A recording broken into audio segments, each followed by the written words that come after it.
एक काळ्या रंगाचा कॉटनचा धागा घ्यावा. काळ्या रंगाचा करदोरा पण येतो आणि कॉटनचा धागा पण येतो. तर कॉटनचा धागा घ्यायचा आहे आणि तो शुक्रवारी रात्री तिळाच्या तेलामध्ये तो बुडवून ठेवायचा आहे रात्रभर. नंतर त्या धाग्याला सकाळी शनिवारी तेलातून बाहेर काढून 8 गाठी मारायच्या आहेत मध्ये मध्ये मध्ये मध्ये.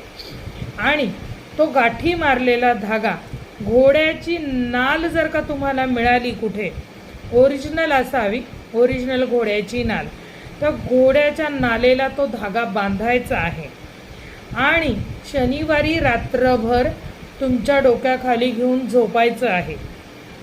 एखाद्या कपड्यामध्ये वगैरे लपेटू शकता तुम्ही, कारण तेल लागेल, उशी खराब होईल. तर एखाद्या दुसऱ्या कपड्यामध्ये किंवा पेपरमध्ये, जेणेकरून तेल थोडंसं ॲब्झॉर्ब होईल असं. तर मग तो धागा, आधी घोड्याची नाल, तुमचं जे काही टेन्शन जे काही आहे, तुम्ही कुठल्या प्रसंगातून आत्ता आयुष्यामध्ये जात आहात, ते सगळं त्याच्यामध्ये ते ॲब्झॉर्ब करतं.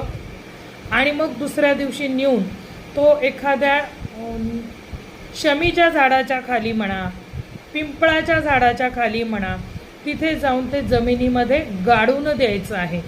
आयुष्यामध्ये येणारी संकट, टेन्शन, तुमच्या आयुष्यात जर का तुम्ही एखाद्या प्रसंगातून जात असाल, दुःखद प्रसंग किंवा दुर्दैव, या सगळ्या गोष्टीतून तुम्ही 100ने 101% बाहेर पडणार. पण हा उपाय तुम्हाला फक्त शुक्रवार शनिवार या 2 दिवसातच करायचा असतो. मग तो कुठलाही शुक्रवार शनिवार चालेल, असं नाही आहे की आत्ताच करावा म्हणून. उपाय अतिशय अनुभवातून गेलेला आहे. बऱ्याच जणांना मी हा उपाय दिलेला आहे, त्यांनी केलेला सुद्धा आहे.